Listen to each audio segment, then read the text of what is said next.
La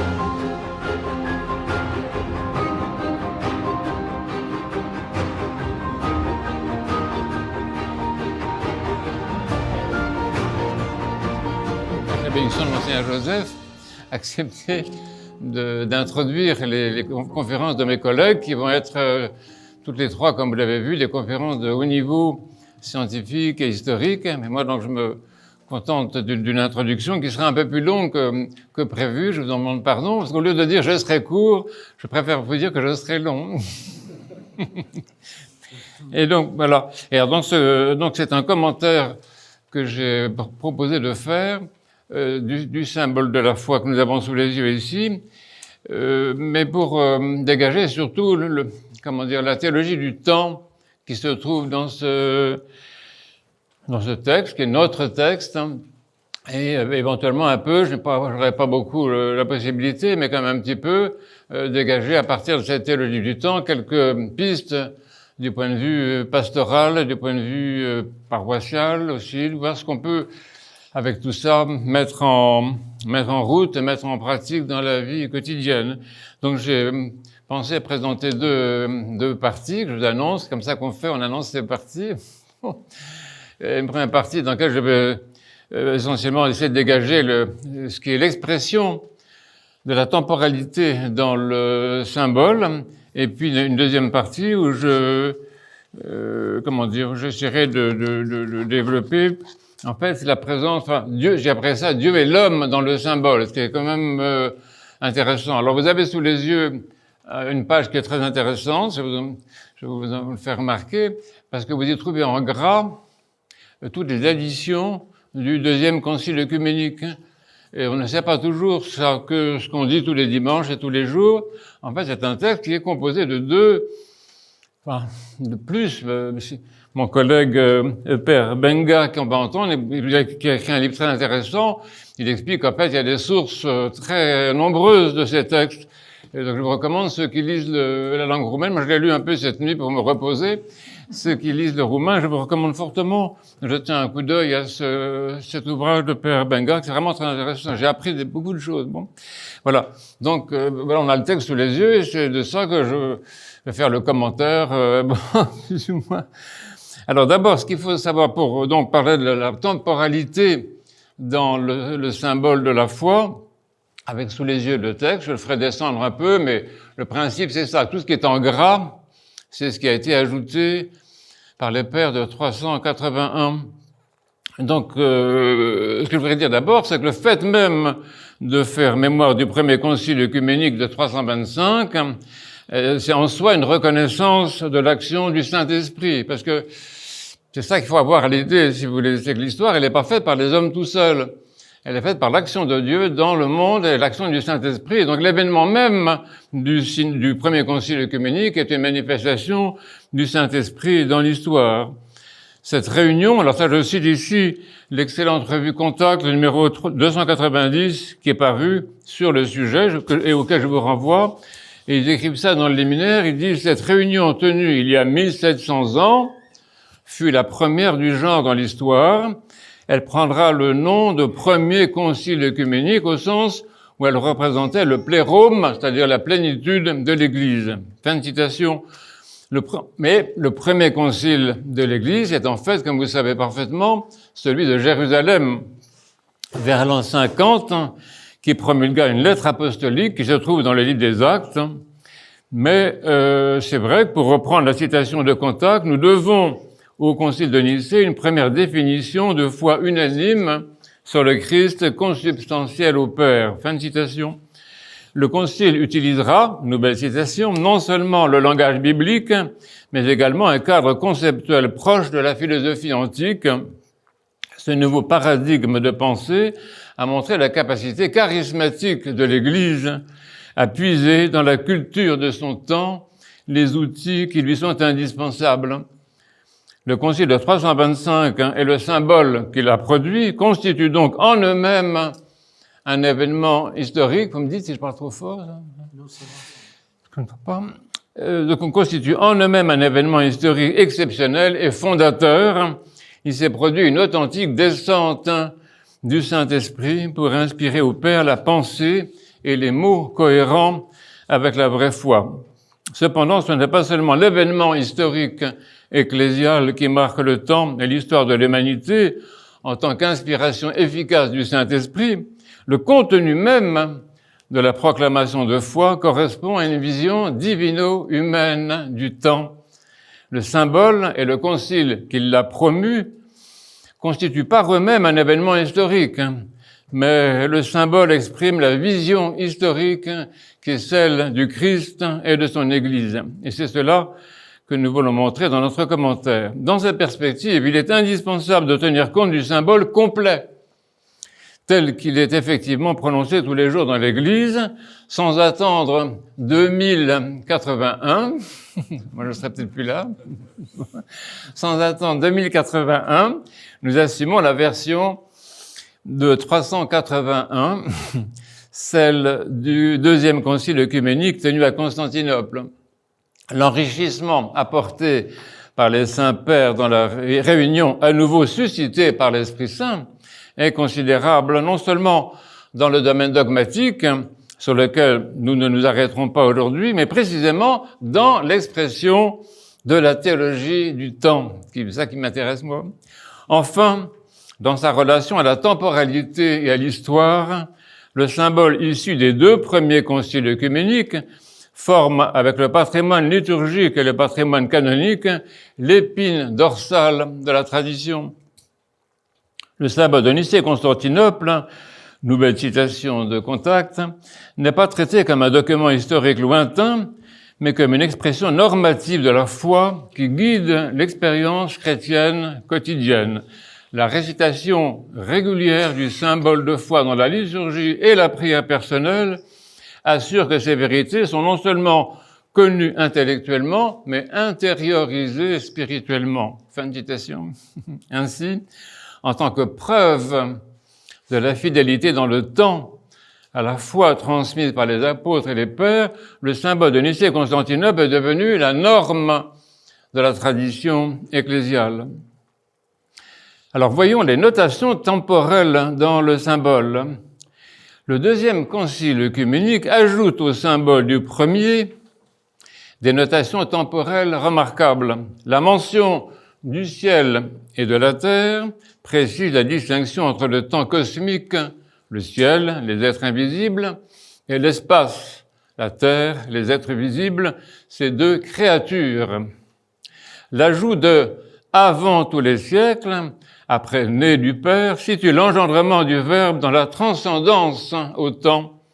L'ajout des cieux souligne la projection verticale de l'éternité dans le temps. Du Saint-Esprit et de Marie la Vierge exprime la conjonction divino-humaine dans l'histoire. La mention sous Ponce Pilate, qui ne se trouve pas dans la version de Nicée, indique la réalité chronologique, réelle et vérifiable. Les saints pères de Constantinople ont voulu, c'est ça, hein, c'est une citation de Saint Nicolas de Gytcha, les pères de Constantinople ont voulu, avec la mention du nom de Pilate, souligner l'historicité de la personne du Christ qui s'est manifestée à une époque et en un lieu déterminé et qui a vécu dans le monde. Le symbole de Constantinople ajoute encore « selon les Écritures » pour situer la résurrection comme accomplissement de la temporalité biblique, comme le fait qui a parlé par les prophètes au sujet du Saint-Esprit. Il précise « dont le royaume n'aura pas de fin », ce qui ouvre la perspective eschatologique, confirmée par un nouvel enrichissement, la résurrection des morts et la vie du siècle à venir. Et le mot « Amen », « Amen » qui n'est pas dans le premier texte, c'est un beau mot, le mot « Amen », dernière addition du Concile de Constantinople, est l'adhésion ecclésiale à la perspective eschatologique de l'histoire, à l'accomplissement du temps transfiguré. C'est une citation, comme vous le savez, de l'Apocalypse. Le symbole dit de Nicée-Constantinople, qui est celui que les chrétiens prononcent au quotidien, contient donc des apports considérables en ce qui concerne la conscience de l'intervention de Dieu dans le temps. Et de la sorte, ce beau texte, ce poème liturgique et mystique, comporte une structure qui par elle-même symbolise la forme du temps, sa forme en arc-en-ciel, comme le signe même de l'alliance de Dieu et des hommes, et sa forme historique. En effet, il est ponctué par des moments précis qui sont presque tous des commencements. Le premier est le principe même de l'être créé, exprimé par l'expression créateur attribuée à la divinité. Le dernier désigne l'accomplissement du temps dans l'éternité, la vie du siècle à venir, c'est-à-dire non le terme du temps, mais sa transfiguration et son nouveau commencement. Le temps commence, mais il ne se termine pas, comme mon introduction. Il opérera une extraordinaire mutation. C'est pourquoi il est dit également que le royaume du Verbe n'aura pas de fin. On constate les deux pôles d'un temps ouvert à l'arrière, avant les siècles, situe le temps par rapport à l'atemporalité et l'absolu de la divinité, et ouvert à l'avant, vers la vie sans fin en Dieu, manifestée dans l'histoire et au-delà d'elle. Tout est advenu, citation du texte, nomme le devenir des créatures comme forme essentielle de la temporalité. Les étapes qui transforment le temps en histoire sainte sont l'incarnation, la crucifixion historique, l'ensevelissement, la résurrection, l'ascension, la seconde venue, le jugement, le règne sans fin. On le voit, la structure du temps est essentiellement christologique. C'est le Verbe incarné, ressuscité et glorieux, qui donne sa forme à l'histoire. Le temps, qui est une créature, est transfiguré quand le Verbe créateur se fait son sujet ultime. Quand il l'hypostasie, comme on dit en théologie, il devient son sujet, il lui confère une existence infinie et une transparence insondable à sa propre présence. Dans la catéchèse des adultes et des enfants, nous nous appuyons sur le symbole de la foi pour enseigner une conception du temps qui comporte une logique profonde, celle du logos, du Verbe. Le monde dans lequel nous vivons, le temps que nous éprouvons, loin d'être absurde, est organisé par des actions divines. C'est notre monde, c'est notre temps, mais c'est le monde et le temps de Dieu. Nous avons accès à sa réalité dans la personne du Dieu homme, le Christ. Et ceci se reflète déjà dans la prière quotidienne. Il est à remarquer que le texte du symbole utilise non le mot temps, chronos, mais le mot siècle, éon, qui nomme une phase temporelle habitée par la divinité. Saint Jean Damascène dit que ce mot siècle a plusieurs sens. La vie de chaque homme, une durée de 1000 ans, toute la vie présente, la vie à venir, après la résurrection, et qui n'a pas de fin, la vie éternelle elle-même. Le siècle, éon, c'est le temps par rapport à Dieu qui le crée, qui le transcende et le meut. Saint Maxime écrit que l'éon, éon, le siècle, est le temps immobile. Le temps, chronos, est l'éon mesuré par le mouvement. C'est l'éternité tournée vers le temps, d'où la positivité du temps, souligne Olivier Clément, dans toutes ses dimensions, de la soudaineté à la durée, de la chronologie à l'éternité. Ce que nous appelons temps n'a pas d'existence par lui-même, puisqu'il est une créature. Mais il n'est pas une chose, il n'est pas un objet. Il a sa figure cosmique dans le ciel, où les astres le ponctuent, mais le ciel est également celui des anges, celui des intelligences créées, avec lesquelles le Seigneur gouverne la création, celui de l'éternité, le trône de la divinité, tandis que la terre est son marchepied. Le temps est vraiment un mystère au sens théologique du mot, une réalité accessible au sens et qui ouvre à la présence invisible de Dieu, des anges et des saints. C'est pourquoi il est appelé siècle. Nous ne l'appréhendons pas. Il ressemble à Dieu. On ne le connaît que par ses attributs, par des ponctuations et des mesures qui ne sont pas lui, par des métaphores spatiales. Le temps, à la différence de l'espace, est insaisissable. Son mystère, le mystère de notre propre vie, il est banal de le dire, est insaisissable. En tout cas, il ne devient histoire que parce que le Seigneur y intervient par des actes et des gestes précis. D'après le symbole, l'historicité du temps vient de Dieu, de son intention et de son action providentielle. Saint Irénée écrit « Il existe un seul et unique Dieu qui plie les cieux comme un livre et renouvelle la face de la terre, qui a fait pour l'homme les réalités temporelles, afin que, mûrissant en elles, il porta les fruits de l'immortalité et qui produit d'en haut les réalités éternelles par suite de sa bonté. » Nous observons également dans le texte du symbole de Nicée-Constantinople les repères temporels que sont les usages grammaticaux.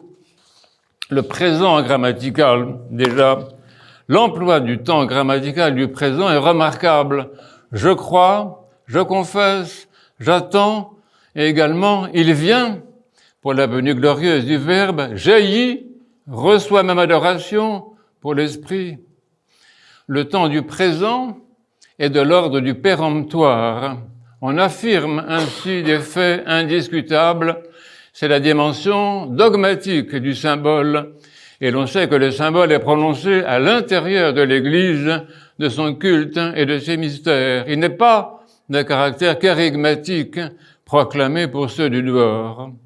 Le présent grammatical exprime également un moment, un instant invariable et non soumis à la chronologie.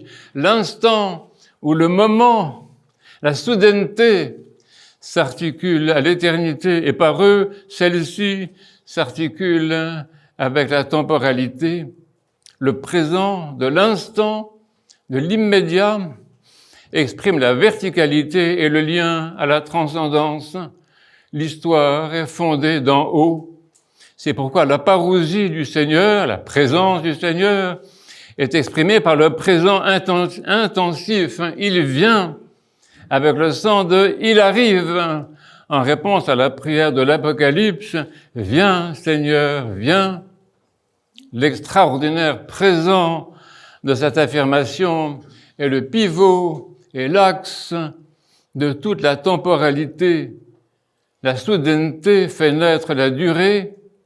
L'Église n'est tournée ni vers le passé ni vers le futur. Elle est tournée vers ce présent, cette actualité, un avenir actuel, en quelque sorte, un présent prometteur et gros de ce ou de celui qui vient, le lumineux, avant de l'histoire. L'avenir même de l'histoire est exprimé par celui qui dit « Je vais venir bientôt » dans l'Apocalypse, ce qui désigne ce que l'Écriture appelle le jour du Seigneur, avec le mot grec « kéros », qui est un mot très intéressant. Mais ce n'est pas seulement un avant ou un advenir, c'est un présent, la présence, ce que dit le grec « parousia ». Parousia veut dire être chez quelqu'un ou auprès de quelqu'un. Il y a coïncidence eschatologique entre la présence et l'avenir du monde qui vient. Très intéressante est cette valeur d'un présent, d'une présence, une offrande divine grosse d'un futur. La présence ou le présent précède ainsi le prolongement indéfini du temps et de l'histoire dans une finalité qui n'est pas un terme. Le temps exprimé par le symbole est un temps ouvert vers l'en haut, vers le vouloir divin qui le crée et vers la venue divine qui l'épanouit. Il assume le passé prophétique et il est dilaté vers le projet éternel de Dieu. Le temps est en expansion. Dans notre catéchèse des adultes et des enfants, dans notre activité pastorale, ceci est à valoriser. La fin des temps, la fin de l'histoire, c'est encore un commencement. Enseignons à nos enfants que la fin du monde est le commencement de la vie qui vient. On l'appelle la vie à venir. La Mère de Dieu va de la vie à la vie, selon le tropère de la dormition. Cela permet de parler de la mort non seulement comme d'une fin qui n'est pas un terme, mais comme d'un commencement. De plus, nous la présentons comme le projet d'une rencontre. Ce n'est pas seulement nous qui allons vers cette vie, c'est elle qui vient à nous, ce qui est tout le sens de l'attente eschatologique, la culture de la rencontre divino-humaine. Sur ce sujet, Saint Dumitru, le confesseur, a une page que je trouve très éclairante. Il dit « Le sens de l'histoire ne peut être dévoilé dans l'histoire même. Le dévoilement de Jésus dans son humanité totalement divinisée ne peut avoir lieu dans l'histoire, car cette humanité divinisée elle-même est au-delà de l'histoire. L'histoire en son être même est processus, chemin, et non repos final. Un arrêt de l'histoire, venu d'en haut, est indispensable afin que l'humanité passe à une existence supra-historique. » Fin de citation. Ainsi, la parousie, la présence, ouvre à la dimension transcendante du royaume des cieux. L'arrêt de l'histoire en tant que chronologie sera de l'initiative divine et ouvrira la dimension du temps transfiguré. Les formes du passé grammatical, à la différence du présent, valorisent quant à elles la temporalité comme chronologie, comme succession d'événements qui donnent sa structure horizontale à l'histoire. L'intervention transcendante et verticale a suscité l'horizontalité et la durée. On est toujours devant les deux dimensions de la sainte et vivifiante croix. Est advenu, s'est fait chair, s'est fait homme, exprime la prise au sérieux du devenir par le Verbe. Celui-ci ne crée pas seulement, il fait advenir les créatures, ce qui est une citation du prologue de Saint Jean qui dit « Tout par lui est advenu », c'est-à-dire il les place dans une temporalité douée de mouvement et de croissance, dans une créativité matérialisée en quelque sorte. En lui, nous avons la vie, le mouvement et l'être, dit saint Paul. C'est fait chair traduit l'incroyable agir divin. Le Verbe ne s'incorpore pas au sens propre, il ne s'incarne pas, il n'entre pas dans une chair, il se fait chair, il devient ce qu'elle est et valorise complètement la chair, c'est-à-dire la temporalité expérimentée et vécue comme attente, comme fatigue, comme faim et soif, ce que confirme le Saint-Évangile. En revanche, c'est fait homme, dans le grec se dit inhumanisé, enanthropisanda. Cette expression dit bien que le Fils de Dieu a pénétré la condition humaine. Les deux termes, c'est fait chair et c'est fait homme, loin de former une répétition, se complètent. Le premier dit que le Verbe assume la temporalité de façon réelle selon sa nature humaine. Il se temporalise, si l'on peut dire, selon la nature. Et le deuxième dit son entrée dans le temps en tant que personne divine, son inhabitation dans l'homme et sa condition, inhabitation qui va jusqu'à la mort, ouverture à la vie éternelle par la résurrection. Comme le répètent les pères, celui qui est choisit de devenir.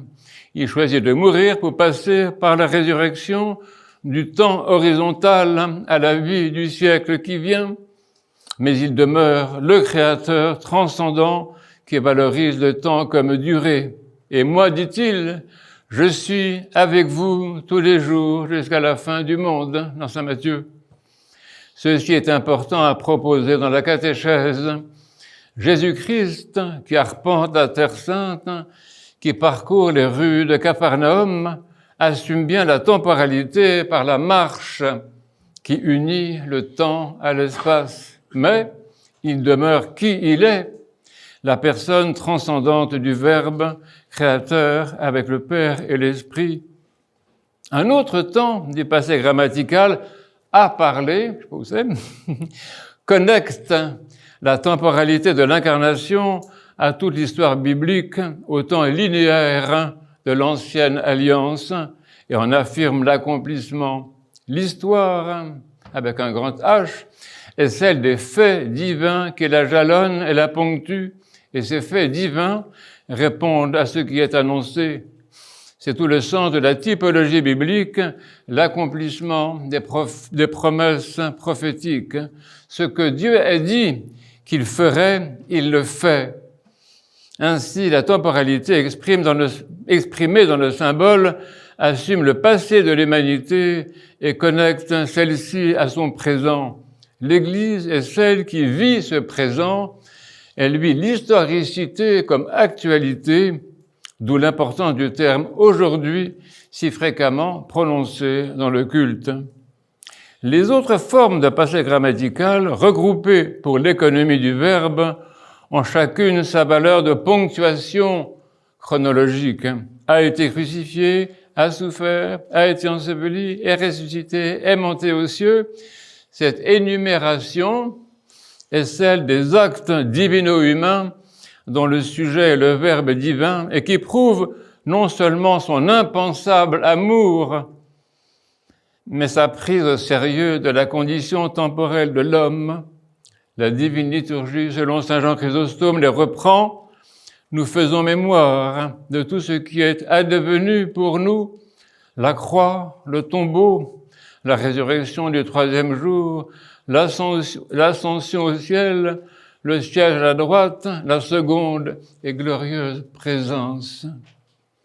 La divine liturgie assume ici un des modes fondamentaux du symbole. Faire mémoire ne consiste pas à se souvenir d'un événement passé au niveau d'une temporalité horizontale. Le symbole, comme le culte de l'Église, fait mémoire, c'est-à-dire actualise, se situe dans le présent de l'agir divin. Le symbole conciliaire est notre mémoire. Faire mémoire est un présent qui englobe, inclusif et synthétique. Il transforme le registre chronologique et horizontal du temps en une sorte de méta-temps qui coïncide avec l'éternité, ce qui s'appelle le siècle. Ce qui se fait dans la vie sacramentelle a statut d'éternité. C'est toujours, et on le répète sans cesse, pour ou dans les siècles, ce refrain qui vient de l'Apocalypse, il y a 15 citations, et qui a valeur eschatologique.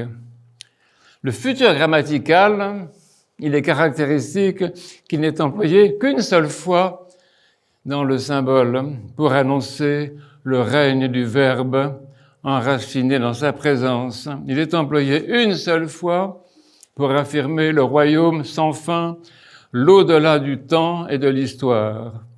Il y a ici toute une façon de vivre selon l'esprit du symbole. Celui-ci, selon certains usages, est prononcé 3 fois avant le saint baptême, tellement il est porteur de toute la vision divino-humaine du temps et de l'histoire. Il porte également la façon ecclésiale d'assumer la mort par son articulation au projet infini de Dieu. Nous apprenons, en tant que pasteur et catéchète, à aborder la mort avec un projet d'éternité. Nous disons dans le Notre Père, « Que vienne ton règne ou ton royaume ?» Et nous répondons dans le symbole que le Fils accomplira cette royauté du Père de façon irréversible. Le symbole de la foi est une hymne d'espérance, de certitude et d'optimisme. Il est une affirmation péremptoire. Il contemple le temps créé comme une magnifique fresque métahistorique, enracinée dans la temporalité du projet divin et propulsée dans la temporalité transfigurée de la providence paternelle et divine. Voyons maintenant la présence de Dieu et de l'homme dans ce super texte. Le symbole de la foi apparaît comme le symbole du temps, en fait, et le symbole de l'histoire. Il présente Dieu et l'homme dans une relation temporelle qui est une relation de foi. Il est évident que la confession de foi que nous disons par cœur est théocentrique, mais elle est adressée aux hommes. Dieu y est nommé comme troisième personne, un « il », Père et Fils et Esprit. Cette confession de foi trinitaire souligne la position divine par rapport au temps. Le nom de Père, c'est là où, suggère une famille, une descendance inscrite dans la durée. Il est repris dans la prière dominicale. Ici, il est employé d'une façon absolue pour rendre compte de toute la générosité divine exprimée dans la création. Dieu ne crée pas des choses, il crée des êtres. Et dans le temps, dans l'histoire, il y a quelqu'un dont l'identité est générosité, fécondité, sollicitude et présence au monde qu'il fait exister. On peut comprendre ainsi que faire exister ce qui n'existait pas relève de l'amour divin. On peut comprendre également que le temps est créé pour le développement de l'amour. Dieu crée pour se révéler comme amour paternel. C'est ce qu'exprime saint Jean Damascène qui dit « Dieu est bon et au-delà de la bonté, par surabondance de bonté, il lui a plu que fussent produits des êtres qui bénéficieraient de sa libéralité et participeraient à sa bonté. Il conduit du non-être à l'être et crée l'ensemble de l'univers, visible et invisible. » En ce sens, le temps est l'expression de la bonté divine et de l'amour paternel de Dieu. Et Dieu reçoit également le nom de Pantocrator, ce qui se traduit par souverain, souverain, celui qui tient tout ensemble, maître de tout et qui contient tout, suivant les théologiens des premiers siècles. Une référence là-dessus, ça vous intéresse. Il est le Dieu de l'univers, le Seigneur de l'histoire, ce qui est un des traits majeurs de la Bible pour qui l'histoire est sainte. Le terme de Pantocrator, qu'on traduit par souverain, est un terme relationnel qui désigne un rapport permanent de Dieu à l'univers. C'est une présence totalisante qui tient le commencement et la fin de tout, qui est, qui était et qui vient, comme dit l'Apocalypse, l'alpha et l'oméga, comme dit encore l'Apocalypse. Il tient dans sa main les extrémités du monde, comme dit le psaume 81. Il ne fait pas seulement exister les créatures visibles et invisibles, mais il règne en elles et il transmet sa royauté au Fils. C'est pourquoi, surtout dans la tradition iconographique, l'image du Pantocrator, du souverain, est celle du Fils à qui le Père a remis toute sa souveraineté, comme le dit le Fils. Tout ce qui est à moi est à toi, et ce qui est à toi est à moi. Le Père est souverain et maître du temps et de l'histoire, et dans son esprit, il partage cette royauté avec son Fils, comme il le dit à l'heure du baptême dans le Jourdain. Le Fils est Seigneur, et il transcende tous les siècles, ce qui fonde sa relation au temps et à l'histoire. Il est affirmé d'abord comme atemporel, ce que dit l'expression avant les siècles, qui se rapporte au mode divin d'exister. Saint Jean Damascène écrit « C'est lui qui a créé les siècles, lui qui existe avant tous les siècles et à qui s'adresse le divin David, tu es avant le siècle. » Psaume 89. Et fin de citation. La glorification du Seigneur Jésus-Christ en sa divinité est bien sûr la base de tout ce qui est dit de lui ensuite. C'est en tant que Dieu qu'il est venu des cieux à la terre. C'est en tant que Dieu et Seigneur qu'il s'est fait chair et qu'il est devenu homme, qu'il a été crucifié, a souffert, a été enseveli. Et c'est en tant que tel qu'il transfigure le temps en histoire sainte et en siècle. Sa présence invisible par le Saint-Esprit dans la nature humaine, dans la condition humaine, la temporalité et la mortalité humaine change la créature du temps de l'intérieur. C'est ce qu'on appelle la kénose du Créateur, la façon dont il fait abnégation de lui-même pour s'assimiler à la créature dans son état déchu et asservi à la temporalité par la mort. C'est dans l'Épître aux Philippiens surtout.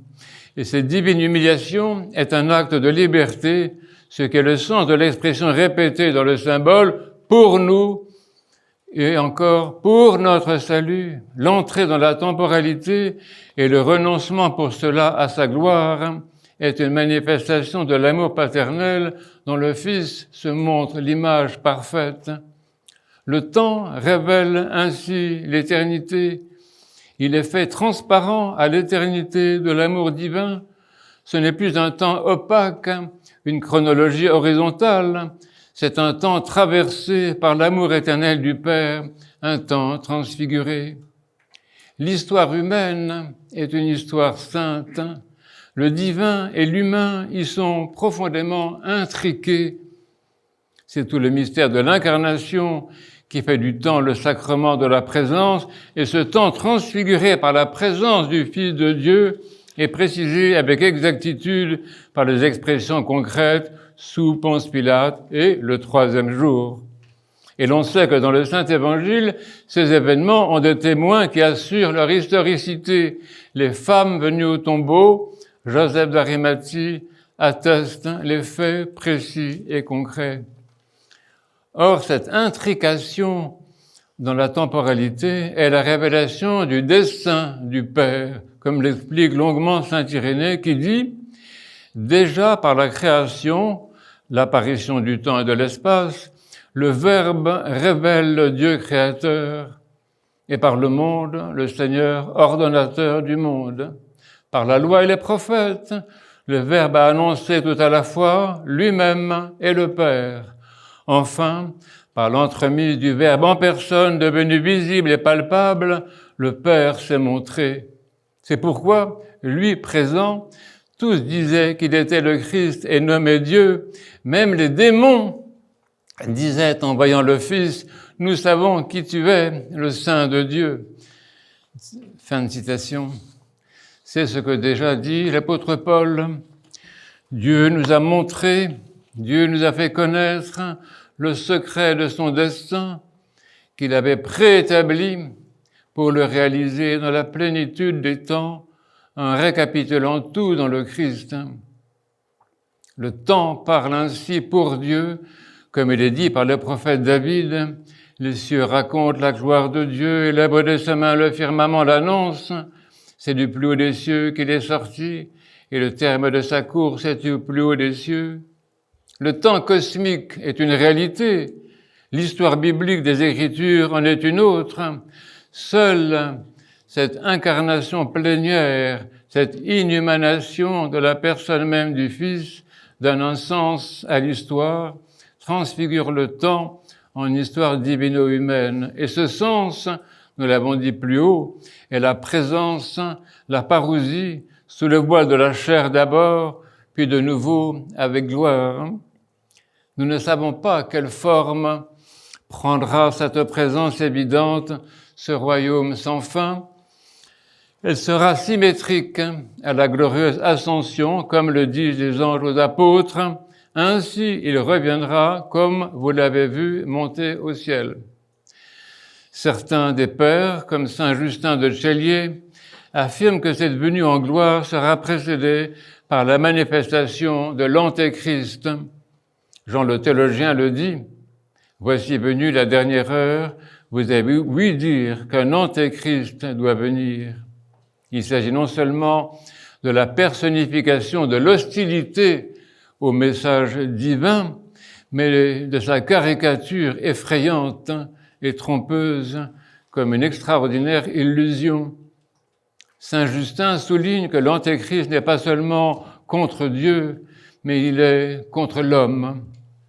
L'histoire trouvera sa fin avec la venue glorieuse et la parousie, ensuite la résurrection des morts, le jugement dernier universel, la transfiguration de la création et la vie éternelle. Selon saint Jean Damascène, l'expression « vie éternelle » indique le caractère sans fin du siècle à venir, car, dit-il, après la résurrection, le temps ne sera plus compté par jour et par nuit, il y aura plutôt un jour unique, sans soir, sous le rayonnement éclatant du soleil de justice pour les justes. Fin de citation.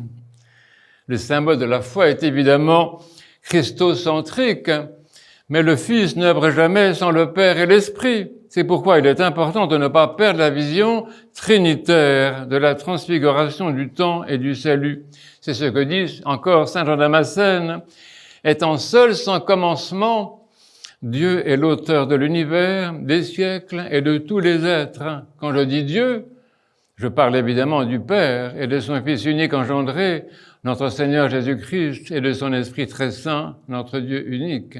Fin de citation. Ici, l'Esprit semble avoir une place moins importante que le Verbe dans notre symbole. Il n'en est rien. Remarquons d'abord que les ajouts les plus importants du Concile de 381 sont de contenu pneumatologique. L'Esprit est appelé Seigneur comme le Verbe. Il jaillit du Père, citation de saint Jean, comme le Fils en est engendré. Il reçoit même adoration que le Père et le Fils. Comme le Fils, il est attesté par la tradition prophétique et toute la durée linéaire du temps biblique. Mais surtout, c'est par lui que le Verbe vient dans le monde.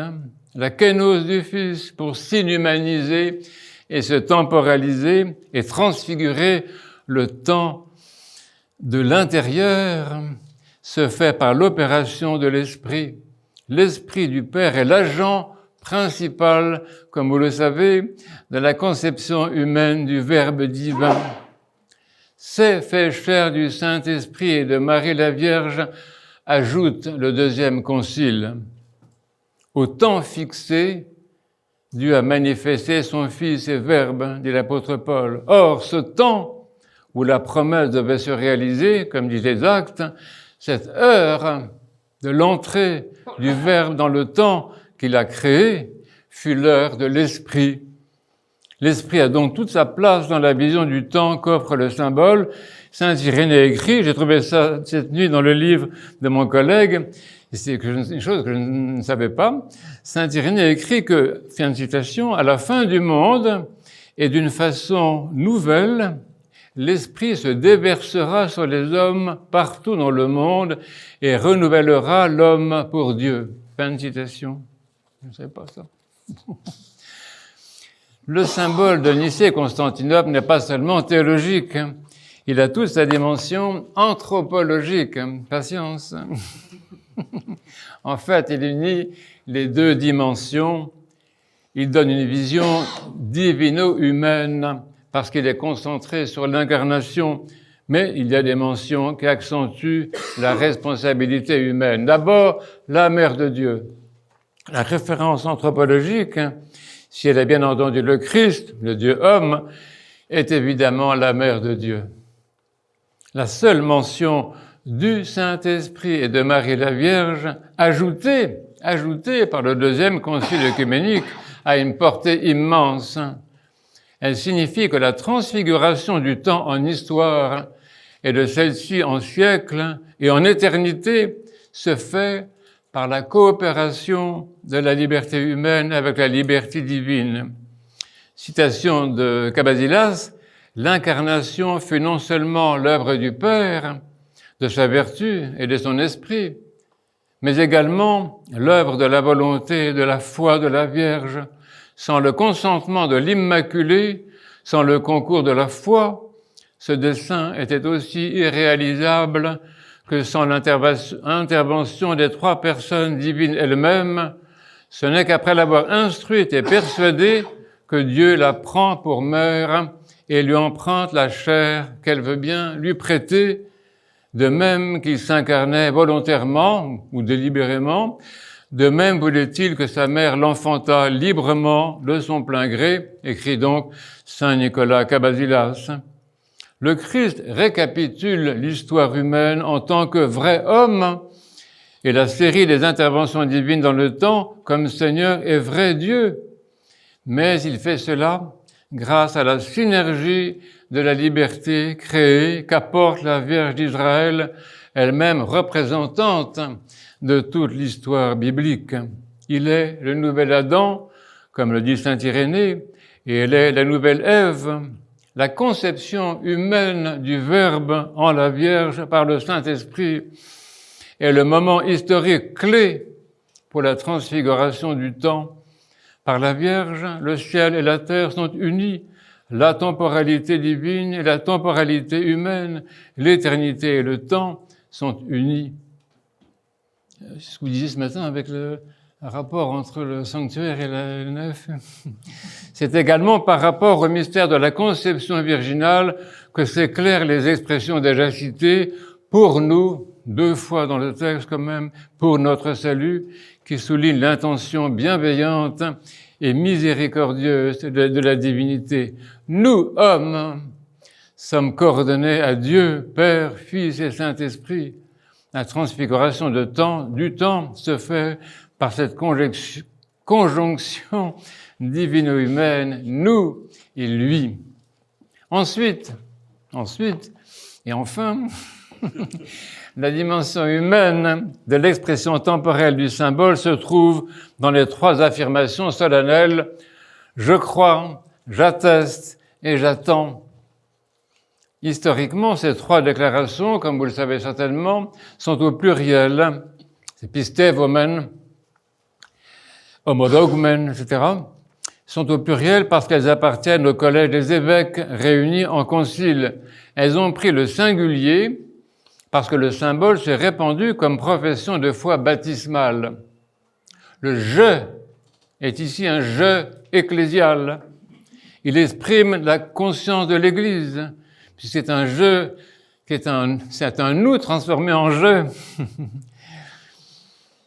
Il exprime la conscience de l'Église, il ramasse dans un acte personnel de conscience toute l'économie du temps. Je crois est le pivot du temps nouveau de l'histoire. C'est le mystère de la personne. Le temps cosmique est impersonnel et anonyme. Le temps transfiguré est habité et assumé par la personne divine qui l'a créé et qui s'en est fait le sujet par l'incarnation. Il est simultanément le temps assumé par la personne humaine qui s'en fait le sujet par son « je crois ». La première personne humaine déifiée, écrit Olivier Clément, la Vierge, est également la première qui en hypostasie pleinement le monde terrestre et temporel. Chaque baptisé, il s'agit de vous, chaque baptisé et de moi, à son tour, par son « je crois », hypostasie le temps du salut, qui devient le temps de son salut personnel et du salut universel. La personne ou hypostase est une entité unique et inclusive. Pour cette raison, l'antinomie du « je » et du « nous » est particulièrement riche ici. Et c'est un je qui atteste ce que veut dire confesser. Un je qui prend sa responsabilité par rapport à la vie sacramentelle qui précisément transfigure les créatures, le temps et les éléments visibles et invisibles. Et ce je est dans une attente eschatologique. C'est un je tourné vers le futur, vers ce qui vient et celui qui vient. Soulignons ici la position remarquable de la personne humaine. Elle fait acte de foi. Elle fait acte de responsabilité et elle est tournée vers l'éternité et la vie éternelle. Elle n'est ni prisonnière des cycles du temps cosmique, ni nostalgique. Elle est prophétique, ouverte à l'accomplissement des desseins divins, mais surtout, ces trois affirmations sont des actes de foi. C'est par la foi que nous envisageons le projet du Créateur, par la foi que nous voyons la présence et l'œuvre du Christ dans l'histoire, par la foi que nous nous tournons vers le monde qui vient, comme les apôtres, les yeux levés vers celui qui, monté au ciel, relie la terre au ciel et la temporalité à l'éternité. Le Christ s'élève et ne se désincarne pas. Il porte la nature et la temporalité à la droite du Père. Il exalte le temps en éternité. La présence humaine dans l'immense fresque, est-ce que possible, qu'est le symbole, est attestée également par le mystère de l'Église et de la vie sacramentelle. L'unique Église, c'est l'unique Église, et non pas l'Église une, l'unique Église, l'unique baptême, tout est unique du reste dans le temps transfiguré, unique Seigneur, Père, Fils et Saint-Esprit, unique épouse humaine de Dieu, unique confesseur de la foi, unique Église et unique porte d'entrée dans le royaume. Par l'unicité de la foi, par sa vie liturgique et sacramentelle et par l'accomplissement du sacrement du frère, l'Église, corps du Christ, rend celui-ci sans cesse présent par le Saint-Esprit. Elle est le signe de sa parousie, sa présence déjà réelle. Le Christ est déjà présent de façon encore voilée dans la transparence des signes sacramentels. Je te vois dans tes sacrements, toi qui es invisible, écrit saint Ambroise de Milan. Le calendrier liturgique et les actes liturgiques actualisent, mettent au présent le contenu du symbole. C'est pourquoi celui-ci a sa place dans la liturgie. Dans l'Église comme théophanie, par le Saint-Esprit, nous voyons le Christ corporellement ressuscité, élevé et glorifié. Le temps est transfiguré par le rite. Ceci est mon corps et mon sang, dit le Verbe incarné, avec toute la force péremptoire du présent grammatical. Et l'Esprit transfigure l'offrande ainsi que nos yeux pour que nous voyions la réalité. L'Église, comme mystère de communion, fait participer la personne humaine à l'ensemble de l'économie du salut dans un moment de transparence où le temps révèle l'éternité. L'économie du Fils, actualisée par l'action du Saint-Esprit, change de fond en comble la structure du temps. Le temps sacramentel est un temps doublé d'éternité, transparent à l'éternité dans les mystères de l'Église.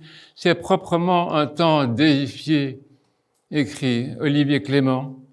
Mais l'Église se définit également, comme l'a montré saint Dumitru le confesseur, lieu de l'appropriation personnelle du salut par l'activité du Saint-Esprit et la coopération de l'homme, ce qui contribue à la transfiguration du temps.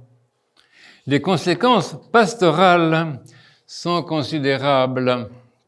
On ne peut les évoquer que rapidement.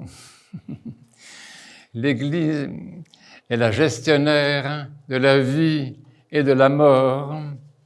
Elle l'est également du temps qu'elle transfigure, de temps mort du péché en temps pour la vie éternelle. Notre catéchèse s'appuie sur cela pour l'interprétation des moments importants de la vie, la préparation au sacrement, notamment la préparation aux fiançailles et au couronnement, où l'on peut montrer la relation entre la sexualité, la fécondité et le temps offert par le Seigneur, l'épanouissement de l'amour dans la durée et dans l'instant, L'ascèse et le temps, par exemple, pour montrer le sens des périodes de jeûne et d'abstinence. L'accompagnement des malades dans la durée de la souffrance. La préparation à la mort comme projet de rencontre avec celui qui vient. L'amour du prochain vécu dans le temps consacré de l'amour du Christ. Le temps et la prière. De manière générale, pour suivre l'enseignement de notre maître Saint Dumitru le Confesseur, découvrir que le temps est donné pour aimer, pour communier de personne à personne, divine ou humaine. Mais l'Église est porteuse du Saint Évangile, dans lequel le Verbe incarné nous parle et nous instruit dans un présent transfiguré et dans la perspective de sa gloire, de la fin de l'histoire et de la vie éternelle. Une tâche importante revient donc au pasteur et à tout croyant vivant dans la maturité de l'esprit, déchiffrer prophétiquement les signes des temps, décrypter l'actualité et discerner l'accomplissement de la parole. Conclusion. Ça, c'est la bonne nouvelle. Hein? Et quand est-ce qu'on mange, quand est-ce qu'on boit ça? J'ai essayé, comme vous l'avez certainement remarqué, parce que vous êtes très observateur, j'ai essayé de commenter le symbole de Nicée-Constantinople et de montrer qu'il synthétise, c'est un des sens du mot symbole, synthèse, il synthétise la théologie chrétienne du temps. J'ai relevé les notations temporelles que comporte ce beau texte, qui est finalement un texte liturgique, dans la traduction que j'ai apportée, qui est évidemment la meilleure puisque c'est la mienne. Mais il ne suffit pas de le dire, l'expérience du temps transfiguré n'est pas toujours accessible. Dites-moi le contraire. Saint Siméon, le nouveau théologien, dit bien qu'on peut communier sans communier. Et saint Paul, que l'on peut communier pour sa condamnation. Pour qu'il y ait ici une réalité accessible à l'expérience du croyant, il a besoin d'un acte de liberté qui nous ouvre à la grâce, comme la Vierge s'ouvrit à la venue du Saint-Esprit. Pour accéder au registre de la transfiguration et y communier, il nous est proposé d'actualiser pour notre compte, par le Saint-Esprit et donc par la prière, tout le donné évangélique. C'est le contenu de l'expérience ecclésiale, c'est notre emploi du temps chrétien depuis le baptême jusqu'à la fin de notre vie, qui en est non pas le terme, mais le commencement éternel. Il me semble qu'en tout cela, l'expérience philocalique de la tradition hésicaste est fondamentale. La prière du cœur, sous une forme ou sous une autre, consiste à trouver en soi le lieu où la prononciation du nom sera la culture de l'instant, la culture d'une temporalité située en amont et au-delà de la durée, une culture de la veille, de l'attente de la grâce, qui dans sa soudaineté, sans être causée ni méritée, viendra rendre présent le Christ amour dans notre cœur, expérience de transfiguration du temps, plénitude du présent dans la veille, sentiment de la présence, parousie intérieure. D'une façon plus générale, la prière personnelle est la seule façon pour la personne humaine de se connecter sur l'Esprit Saint et par lui sur la personne du Christ. En l'absence de cette divino-humaine connexion, le temps liturgique, sacramentel ou autre, est très vite vécu comme l'ascédie que connaissent les ascètes, cet insupportable péché d'ennui décrit par le poète Charles Baudelaire, expérience du temps déchu, supplice infernal. À nos jeunes et nos moins jeunes, enseignons que par la prière, tu traverses la carapace du temps de mort et tu accèdes au mode divin du temps futur est déjà là, et tu ne t'ennuies jamais. Voilà.